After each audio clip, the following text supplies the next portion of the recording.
Boa noite, meus irmãos e irmãs. Maravilha de dia que o Senhor concede para vivermos mais uma vez na sua casa, na sua presença. E nós vamos ler aqui um texto do Antigo Testamento que contém uma oração que tem ficado insistentemente no meu coração. Já citei essa oração aqui nos últimos domingos umas 2 ou 3 vezes. E hoje eu gostaria de ler com vocês o texto para a gente entender em que situação, em que condições essa oração foi orada, e nós vamos em seguida reproduzir na nossa vida aqui nessa congregação os termos dessa tão extraordinária oração. Simples oração, objetiva, profunda, direta. Vocês vão ver o texto. Antes, entretanto, eu gostaria de conhecer quem é que nos visita hoje, pela primeira vez, pela segunda vez, ou dessa gente querida que vai se tornando visitante crônico, quanto mais, gente que nos dá muito prazer. Quem nos visita hoje, por favor, ergando as suas mãozinhas aí para a gente identificar você. Quem visita a gente aqui à minha direita, Deus abençoe muito vocês, graças a Deus por sua presença. Obrigado por sua visita aqui. Vocês todos são muito bem-vindos entre nós. Nossa expectativa, aliás, nossa certeza é de que você não sairá da mesma forma. Vai sair mais abençoado, mais enriquecido por essa bendita graça de Deus que nos assiste, que nos acolhe, que nos acompanha. O texto é do 2º livro de Crônicas, capítulo 14. É um capítulo curto. Nós vamos ler o capítulo inteiro. Você então, por favor, acompanhe todo o texto. São 15 versos que tratam de uma experiência gloriosa, que tem a ver com as situações mais comuns da nossa vida. Você vai ver comigo aqui. Se existe uma coisa comum na minha experiência pessoal, na sua experiência pessoal, é o quadro enfrentado aqui pelo reino de Judá, governados pelo excelente rei Asa, numa sucessão de reis que se alternavam, uns tementes a Deus, outros distantes do Senhor. Asa se destacava pelo seu compromisso profundo, intenso, completo, integral com Deus. 2º livro de Crônicas, capítulo 14. Assentados mesmo, são vários versos, embora seja um capítulo curto, mas você pode acompanhar assentado aí no seu lugarzinho. O texto diz assim: veja quantos detalhes maravilhosos que enriquecem, que embelezam essa bendita, gloriosa, inspirada e poderosa palavra de Deus. O texto diz assim: Abias descansou com seus pais e o sepultaram na cidade de Davi. Em seu lugar reinou seu filho Asa, em cujos dias a terra esteve em paz 10 anos.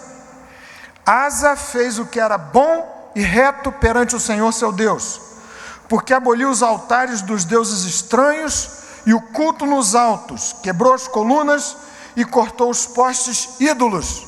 Ordenou a Judá que buscasse ao Senhor, Deus de seus pais, e que observasse a lei e o mandamento. Também aboliu de todas as cidades de Judá o culto nos altos e os altares do incenso. E houve paz no seu reinado. Edificou cidades fortificadas em Judá, pois havia paz na terra. Terceira vez que nessa narrativa há uma insistente declaração de que a terra vivia em paz. E não houve guerra contra ele naqueles anos, porquanto o Senhor lhe dera repouso, por 10 anos. Disse, pois, a Judá: edifiquemos estas cidades, cerquemo-las de muros e torres, portas e ferrolhos, enquanto a terra está em paz diante de nós, pois temos buscado ao Senhor nosso Deus, temo-lo buscado, e ele nos deu repouso de todos os lados. Edificaram e prosperaram. Tinha Asa no seu exército 300.000 de Judá, que traziam pavês e lança, e 280.000 de Benjamim, que traziam escudo e atiravam com arco. Todos eram homens valentes. Não era, portanto, um exército de menor importância. Eram, você fez as continhas aqui, 480 mil homens valentes. Grande exército. Entretanto, o texto interrompe a narrativa do repouso, da paz, para declarar, verso 9, o seguinte: Zerá, o etíope, saiu contra eles com um exército de 1 milhão de homens e 300 carros, e chegou até Maressa. Então Asa saiu contra ele, e ordenaram a batalha no vale de Zefatá, perto de Maressa. Clamou Asa ao Senhor seu Deus, e disse: Senhor, além de ti, não há quem possa socorrer numa batalha entre o poderoso e o fraco. Ajuda-nos, pois, Senhor nosso Deus, porque em ti confiamos e no teu nome viemos contra esta multidão. Que extraordinária oração! Vale repetirmos todos juntos. Senhor, além de ti, não há quem possa socorrer numa batalha entre o poderoso e o fraco. Ajuda-nos, pois, Senhor, nosso Deus, porque em ti confiamos e no teu nome viemos contra essa multidão. Senhor, tu és o nosso Deus, não prevaleça contra ti o homem. Aleluia! Louvado seja o glorioso nome do Deus Todo-Poderoso. O Senhor feriu os etíopes diante de Asa e diante de Judá, e eles fugiram. Asa e o povo que estava com ele os perseguiram até Gerar, e caíram os etíopes sem restar nenhum sequer, porque foram destroçados diante do Senhor e diante do seu exército.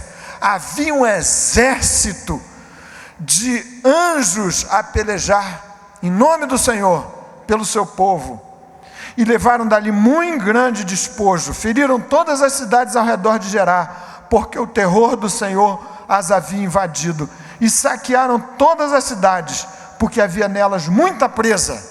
Também feriram as tendas dos donos do gado, levaram ovelhas em abundância e camelos, e voltaram para Jerusalém. O Senhor, por sua mercê e por sua graça, visite intensa e poderosamente o seu coração e a sua vida nessa noite com sua palavra. Amém. Irmãos e irmãs, que situação como essa a que me referi há pouquinho? É a situação do enfrentamento entre um poderoso e um fraco. Isso tem a ver com o comum, o diário, não com o excepcional, o rotineiro da sua vida e da minha vida. Você e eu, na posição de um fraco, diante de um sem número de inimigos objetivos, externos e alguns subjetivos internos, mas inimigos muito mais poderosos do que você. Paulo, apóstolo, a respeito e a propósito desse conflito de forças desiguais, disse lá pelas tantas numa das suas cartas: lutas por fora e temores por dentro. E a gravidade desse quadro aparece também descrita no Salmo 16, que tantas vezes a gente repete daqui, na declaração bendita do Deus que ouve as nossas orações. O salmista ali descreve o seguinte, do seu quadro de vida pessoal interior. Eu tenho certeza que essa é uma descrição exata, super precisa da sua vida e da minha vida. Laços de morte me cercaram, disse o salmista. Angústias do inferno se apoderaram de mim, caí em tribulação e tristeza. Quem de nós nunca se viu nessas condições, nessa descrição terrível de uma batalha desigual? Você, fraco, diante de um poderosíssimo inimigo que se coloca diante da sua vida. Tantos que a gente poderia enumerar aqui e acolá. Hoje mesmo, encerrado aqui o culto da manhã, culto tão abençoado por sinal, recebi uma ligação e a gente desliga, é para desligar celular na igreja. Mas terminou o culto, eu liguei e o celular tocou 2 vezes. Uma vez era minha sogra, querendo notícias da família. Ligação muito bem-vinda, viu, Moniquinha? Bem recebida. Eu tenho que tratar bem da minha sogra, porque afinal de contas deu-me este presente maravilhoso, que é essa loura espetacular, de olhos brilhantemente azul piscina. Não existe mulher como essa. Já fiz aqui o meu né, a minha anunciação, nem sei porque fiz isso, mas é porque essas declarações de amor têm que se repetir ad nauseum, ad perpetuum. Voltemos então aqui ao nosso texto. Ligação da sogra, mas em seguida uma ligação de um amigo do trabalho. E como eu vi o nomezinho ali do trabalho, disse, não, pode esperar um pouquinho. Liguei de volta e um amigo querido que trabalha comigo lá no meu grupo, na minha equipe, e a sua esposa atendeu para dizer, olha, fulano, meu querido amigo, saiu do trabalho na sexta-feira, está internado na UTI, numa situação difícil, delicadíssima. E ela que, até onde eu sei, na verdade pouco sei das suas convicções religiosas, mas ela disse, nessa hora, só pedir a Deus por algum milagre, alguma coisa. Eu disse para ela, ó, pode dizer lá para o Sérgio, já revelei o nome aqui do santo, que não vai faltar por ele oração. Um poderoso contra um fraco.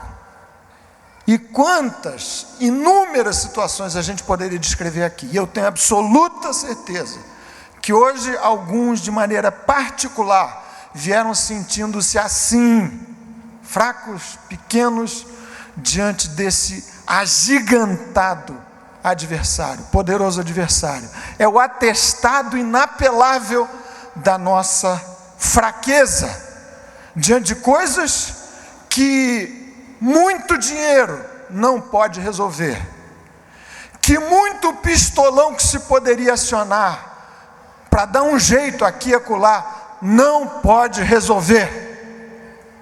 E o que é que se aprende da experiência descrita aqui nesse texto do capítulo 14 do 2º livro das Crônicas? Em primeiro lugar, e você sabe bem da lição, mas eu vou repetir aqui para você não se esquecer, não deixe de recorrer a Deus no tempo bom, ou por outra, não espere para recorrer ao Senhor só quando as coisas apertarem. O texto descreve a experiência do reino de Judá com Asa. Por 10 anos houve paz, e de maneira sábia, Asa aproveitou aquela temporada de paz para edificar a cidade, para fortalecer a cidade, para edificar os muros, colocá-los mais altos ainda, para colocar portas e ferrolhos nas portas. Significa dizer que a hora para você buscar a Deus é agora, apertado ou não, em repouso ou às turras com esses inimigos grandes e graves que se agigantam contra a sua vida. Você conhece aquela situação de alguns que dizem o seguinte: minha vida agora muito jovem para buscar Deus, vou esperar um pouco mais, vou deixar para depois. Já ouviu isso? Alguém dizendo, muito cedo, para me consagrar, depois eu vou à igreja, preciso aproveitar um bocadinho mais, acertar um pouco melhor a minha vida, repouso demais, tudo funcionando bem. Esses dias, numa reunião evangelística, alguém que nos hospedava descreveu exatamente essa condição da sua própria vida, tudo funcionando muito bem, tudo funcionando muito bem, não fosse o fato de que falta Deus na vida, mas tanto repouso, tanta paz, tanto conforto, que Deus, num certo sentido, na sua experiência pessoal, está dispensado, descartado da agenda, porque há paz na vida e na casa. Então, o que esse texto me ensina, meu coração, o seu coração, é que a hora para você buscar a Deus é agora, esteja você em grande aperto ou não, e peço pela graça de Deus que o Senhor conceda a você tempos de repouso, de descanso e de paz, para você aproveitar essa temporada tranquila, para fortalecer a sua vida, para edificar ainda mais os muros à volta da sua casa, da sua família, da sua cidade pessoal. Assim fez Asa, de maneira sábia, de maneira inteligente. Você conhece o texto de Eclesiastes, capítulo 12, versículo 1? Texto que diz que é bom lembrar-se do Senhor enquanto se é jovem, antes que venham os maus dias, nos quais venha dizer, não tenho neles prazer. E Paulo, escrevendo aos Efésios, capítulo 6, versículo 13, diz a propósito desses conflitos entre poderosos e fracos: portanto, tomai toda a armadura de Deus, para que possais resistir firmes, e depois de teres vencido tudo, permanecer inabaláveis. Hora de você se fortalecer no Senhor é agora, esteja você em que circunstância estiver. Agora, de maneira estranha e surpreendente, sem nenhum tipo de ação de animosidade do povo de Judá, de Asa contra Zerá o etíope, o texto diz, verso 9, Zerá o etíope saiu contra eles. Qual foi a razão? Qual foi o motivo? Por que, afinal de contas, esse etíope resolveu empreender guerra contra Judá e contra o rei Asa? Não havia nenhum motivo, nenhuma justificativa. E me permitam repetir aqui, sem que isso seja nenhum tipo de vaticínio, de mau presságio. É vida, é descrição da Bíblia. A normalidade da sua vida, da minha vida, é de, passado um certo tempo de repouso, de tranquilidade, de conforto, vir o enfrentamento, fraco contra o poderoso. Zerá o etíope resolveu empreender guerra contra Judá e contra Asa. Você então não se assuste, não se aflija, não se atemorize, não se aperte, supondo que Deus deixou você de lado, porque agora as coisas apertaram contra a sua vida, contra o seu coração, contra a sua família, quem sabe. Guerra contra mim não é necessariamente sinal de Deus distante da minha vida, de caminho errado, de caminho torto. Você muito bem sabe quando é este o caso.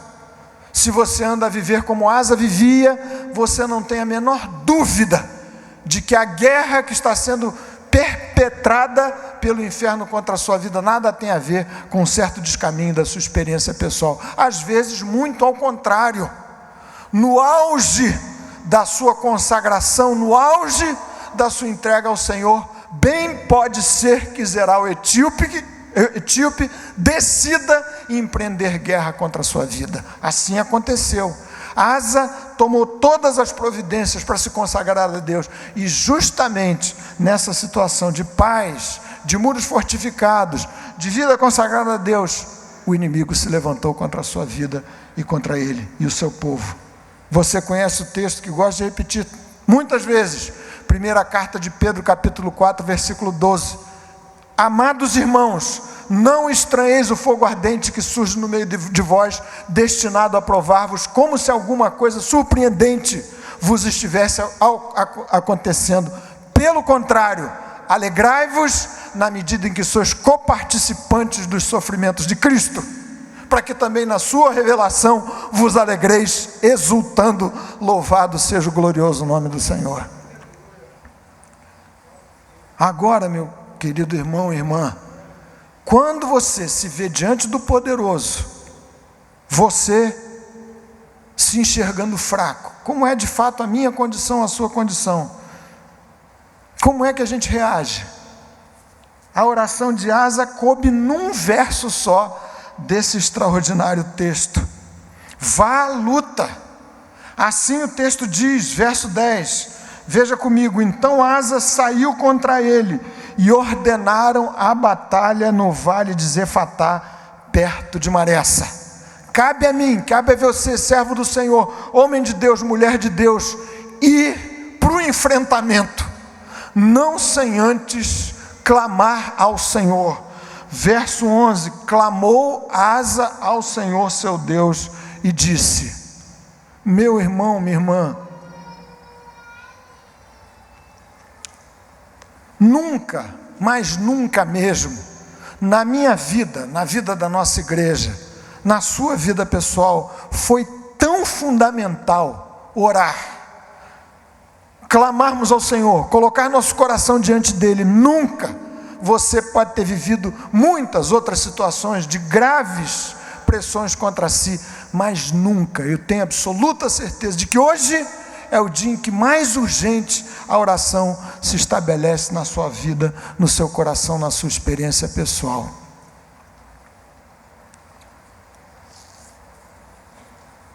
O conselho da igreja teve uma das suas várias reuniões nesses últimos dias, e nós, tratando de formular, de discutir alguns objetivos para a igreja, colocamos lá várias coisas, entre elas, uma tratando da necessidade de mantermos toda a igreja em oração o tempo todo.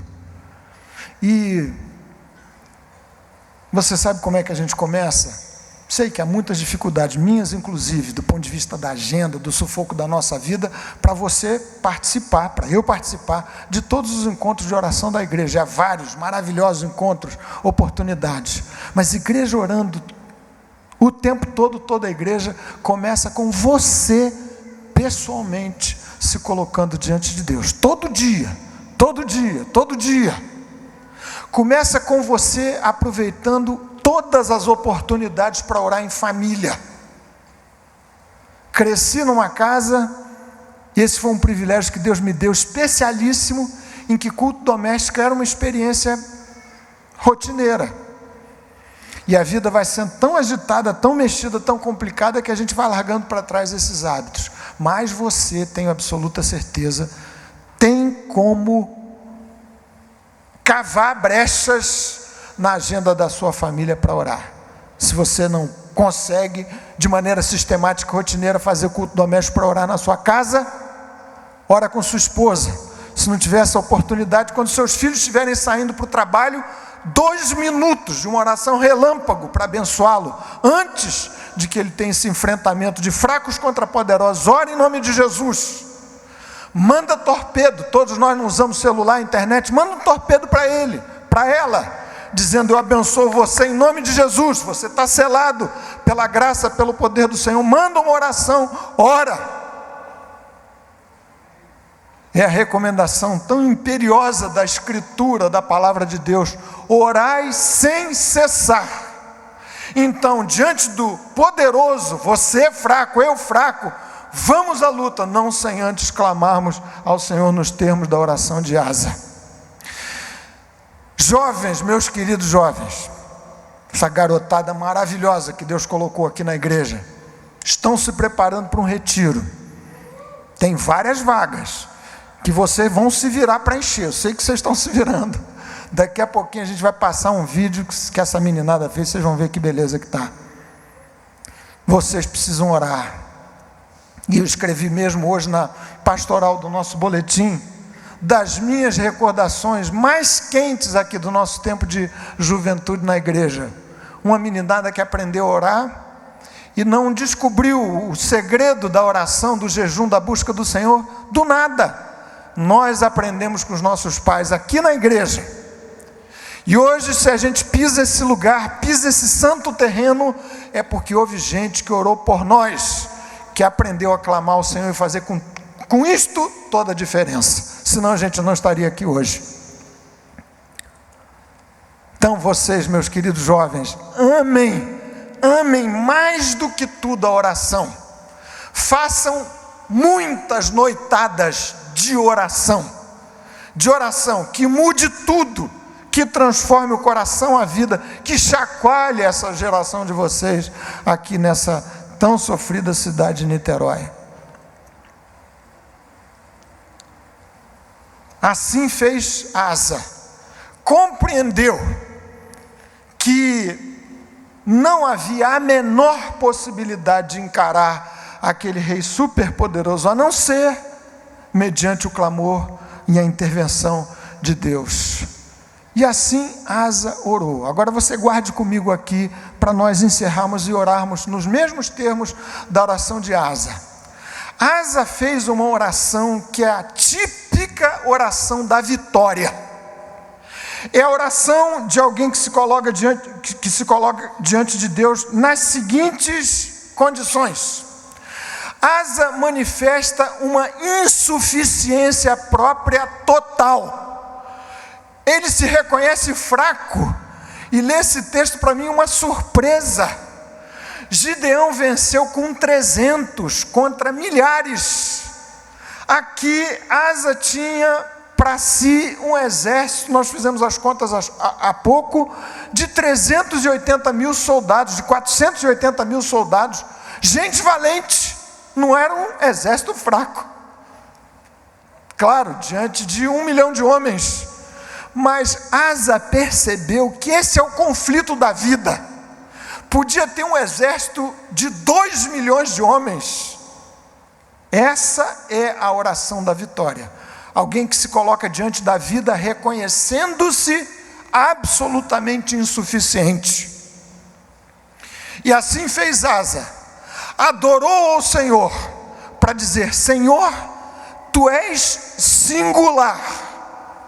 Não existe ninguém como Tu. Além de Ti não há quem possa socorrer. Entretanto, eu me reconheço completamente insuficiente. Insuficiência que detonou no coração de Asa, não o medo, a subavaliação da sua própria vida, uma sensação de perdedor, o que fosse, disparou na sua vida, no seu coração, um compromisso, uma situação de dependência total. Ele disse, nesses termos, você vê a oração: além de Ti não há quem possa socorrer. Só Tu podes, só o Senhor pode. Insuficiência total que desembocou no seu coração na dependência completa de Deus. E você vai daqui a pouquinho trazer todos os nomes desses grandes poderosos que se agigantaram contra a sua vida nos últimos tempos para a gente orar. Mas nessa condição, dependência completa do Senhor. É dizer: Senhor, sou fraco e dependo exclusivamente de Ti. Além disso, Asa prossegue orando: ajuda-nos, porque em Ti confiamos, e em Teu nome viemos contra essa grande multidão. Não prevaleça contra Ti o braço do homem. É insuficiência total, é dependência total, é confiança total. Senhor, viemos em Teu nome contra esta grande multidão. Finalmente diz Asa, numa tão curta e bendita oração: Senhor, Tu és o nosso Deus. Não há oração mais poderosa do que essa. A oração de alguém que conclui para dizer: Senhor, minha dependência de Ti é completa, a ponto de me comprometer contigo inteiramente. Me vejo insuficiente, me vejo dependente, confio completamente, sou todo Teu. Compromisso da minha vida último e definitivo é contigo. Senhor, Tu és o nosso Deus. E naquela experiência de enfrentamento de fracos contra poderosos, Asa viu uma oportunidade da reafirmação do seu compromisso com Deus. Agora nós vamos orar. Quem se coloca diante de Deus nesses termos, no final das contas, transfere o peso, o drama do conflito, o disparate de forças para Deus. Vejam como é que Asa, do ponto de vista espiritual, espertamente se dirige a Deus, dizendo: Senhor, a luta é contra Ti, não prevaleça contra Ti o braço do homem. Ele não disse: não prevaleça contra nós. Uma vez que nós confiamos em Ti, uma vez que dependemos completamente de Ti, uma vez que somos Teus, a luta é Tua, não prevaleça contra ti o braço do homem. Meu querido irmão, minha querida irmã, há muitas formas de Deus conceder resposta, tal como concedeu a Asa, e ajudar naquele dia para a sua vida. Uma dessas formas pode surpreender você, não exatamente a cura desejada, e vamos aqui orar para que você seja curado, mas Deus tem os seus caminhos e os seus planos. Uma coisa podemos afirmar sem a menor chance de errarmos: Deus nos haverá de ouvir, e você haverá de vencer por seu poder e por sua graça. Gente querida e preciosa, nós vamos orar. Só quero dizer para vocês, de formas diversas, multifacetadas, surpreendentes, mediante as quais Deus pode nos responder. Fiz uma visita com o irmão aqui da igreja nessa semana. É uma pessoa sofrida demais, nem vou detalhar aqui as situações e a condição que ela vive, mas apenas dizer para vocês o seguinte: que impressionante graça Deus tem vertido sobre a vida daquela família. A resposta pela qual eu oraria, aliás orei, não veio nos termos da minha oração, da oração deles, mas Deus sobre eles tem derramado uma graça tão extraordinariamente surpreendente, que os tem feito suportar a mais aguda das tribulações, coisa indescritível, insuportável para qualquer de nós. Mas a graça, a bênção, a unção do Espírito de Deus se derrama, se multiplica, se renova a cada dia, a cada hora. O despojo dos inimigos poderosos sendo alocado à vida daquela preciosa família. Uma coisa eu sei: Deus haverá de nos responder. Nós vamos orar também nessa hora, compreendendo aquilo que já repeti de outras vezes para vocês. Oração que funciona é oração de gente que se coloca insuficiente diante de Deus e da vida, dependente do Senhor, confiando integralmente nele, totalmente comprometidos com o Senhor. Mas é a oração que é feita. Não adianta a gente teorizar sobre a oração, ela só funciona se for feita. Por isso é que o desafio meu, para a minha vida, para a sua vida, é o desafio de orarmos, de entrarmos nesse campo misterioso e extraordinário da bênção dos milagres efetuados e perpetrados por Deus e por seus exércitos mediante a intervenção do Senhor pela oração. Vamos orar então, meus irmãos e irmãs.